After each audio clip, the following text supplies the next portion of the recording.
Look, okay. There's two things going on in this right now.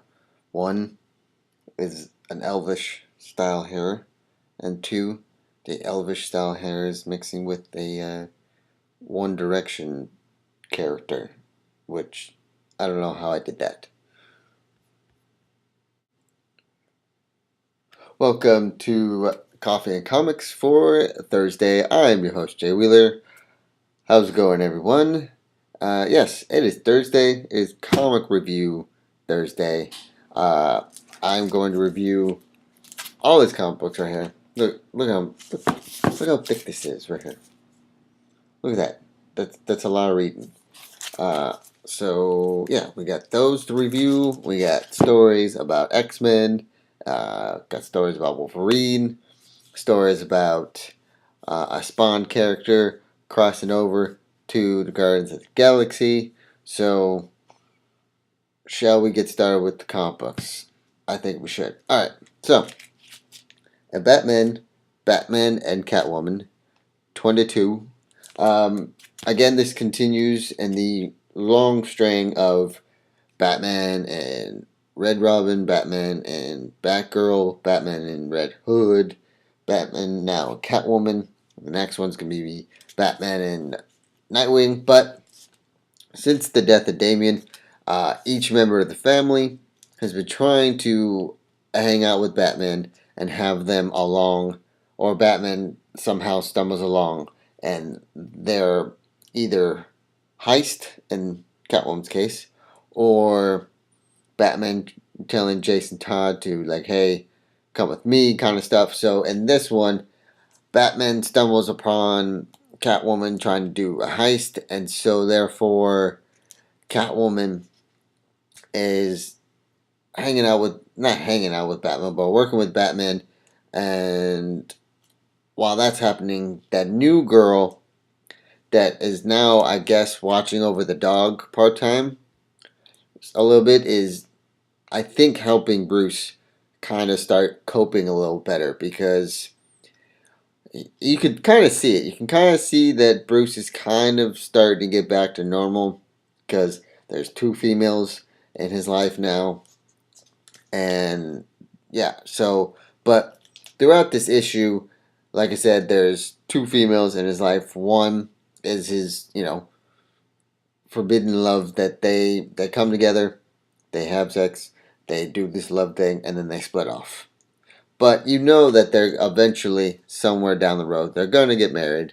So yeah, so in this issue, it's just, it's action, kind of, sweetness, and then romance in Batman and Catwoman's own way. So this was, again, I like these little spin-offs. Well, not spin-offs, but just using different people from the family.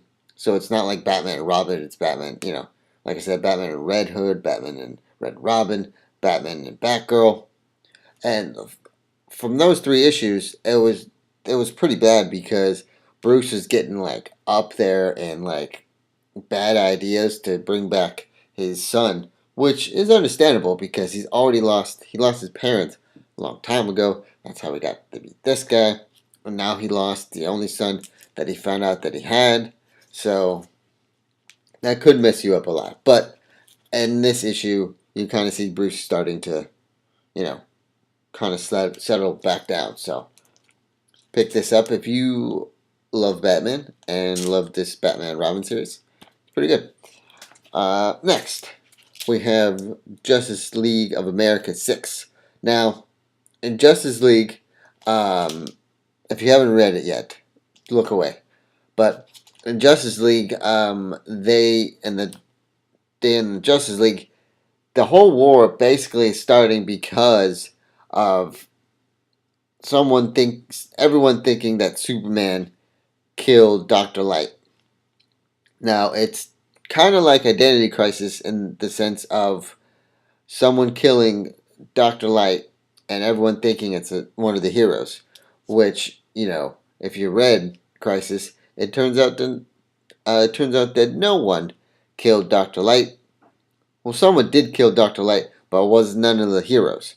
But So now in this issue, in the beginning, we're in the thick of the war between the Justice League and the Justice League of America, and somehow it gets too the war. They're getting too into the fight, and I think it was Jean. Jean gets, he does his phasing thing into Superman, and I think he goes a little too far, and Superman can't control his heat vision, and so he's just a whole bunch of just like straight big shot of heat vision shoots out and almost kills a lot of people. And Superman finally just like he takes off in the air and he lets it loose and then he comes back down. And they let him, they take him in for quarantine and they have this big like black dome thing over his eyes.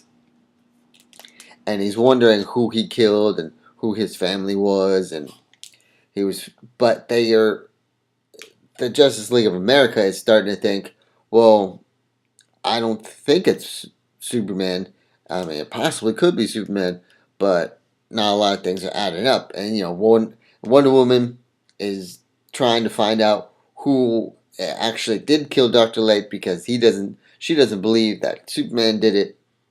While I don't want to spoil the end, but the ending is pretty awesome, and I was like, oh, okay, I get that. So far, what I'm reading in the Trinity War of the Justice League of America is that the Justice League of America are supposedly the good cops that are trying to find out. They're tracking down the leads. They find out who a suspect is. They take him in. They hold him from quarantine. Uh, Everyone else doesn't think this guy did it, and there's a whole lot of other questions. So basically, that's what the Trinity War is about. Is someone killed Dr. Light, and now all the leagues are fighting against each other because they think that one of their members had killed Dr. Light. So if you loved, if you've read the first issue of Justice League about the Trinity Wars and you like this issue as well, continue to read the Trinity Wars because I know that there'll be a big climactic cliffhanger at the end. So, alright. Secondly, Red Hood and the Outlaws 22. We're continuing. Jason Todd is now in a different universe. He's not like an alternate universe, but a different universe. He's continually trying to find himself, while Aristotle and Starfire are continually trying to find Jason and snap him out of this hole and get his whole memories back so they can be the outlaws again. And so Aristotle is going to be making all these weapons, and he's trying to blow up the rift between our world and this mystic world that Jason Todd is in. And this girl here is saying to Starfire, hey, if he does that, that's going to rip a hole, and they don't want to rip a hole. And also, Aristotle or Red Hood's ex-girlfriend or ex-wife, if you read the old issues before 52 and when Red Arrow had his like cyber arm, that girl is in it as well, and somehow she gets his hat, which is kind of, I may have missed something. I don't think I did, but I probably may have missed something on how she got the hat. But this continually is a great story, so check out Red Hood and the Outlaws.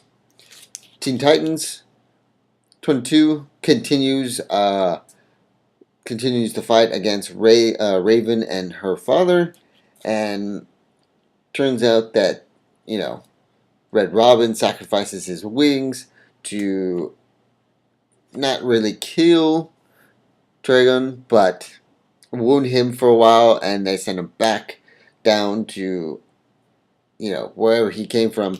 But at the end, pretty much what they're trying to do is they're trying to bring back all the Teen Titans, but in a different way. So, but it's good. I like this cover. A lot of vibrant colors, a lot of stuff that just pops, and yeah, don't get me wrong. Teen Titans are pretty cool. I like I like how they started. I like how they're going. But at the same time, it was kind of just like they put two new things in there, but at the same time, they were just still trying. They were still getting back to being the Teen Titans that we all know and love. And I won't be surprised if somehow Cyborg makes an appearance in this. So, all right, Hawkeye Annual #1. Great, great story. It picks off at the last issue where there was no words, there was just pictures. She takes everything and the dog, heads out to LA and gets in some trouble and finds that she has disguised herself as a normal woman and tries to kill her. So, and the ending is just perfect. The ending is like somehow you want that ending every time you head down to the West Coast. So check this out because Hawkeye is pretty good. I mean, he's Flash 22. Basically, in this issue, the Flash takes Iris. The Flash makes a suit for Iris and lets Iris experience what he experiences, and also finds out who the Reverse Flash is, and their first big fight happens. So check this out because the Flash never disappoints. It has not disappointed me yet, so it's a pretty good issue. And then we get to our local Union Street. This is, oh my god, I can't talk enough about this issue because it is ridiculously amazing. I mean, it's just the colors and the art and the story. It's a pretty good story and a pretty good artist. It's just it's a territorial gangish. They're territorial gangs in the 30s of San Francisco. Hence why it's called Union Street. Um, it's just a fun, action-packed comic book. Which as soon as I opened the first page, I'm like, okay, I'm a fan of this. I'm going to be a fan of this and can't wait to read all of them because it's I don't know what it is, but it makes me happy. This does. So check out Union Street because it is done by the owner of Empire Comic Books Vault, Ben, and you should check it out because the artist in this as well is amazing. This is the artist right here. Check him out because he's pretty awesome and he does great work. So, all right, now to the news. First Class.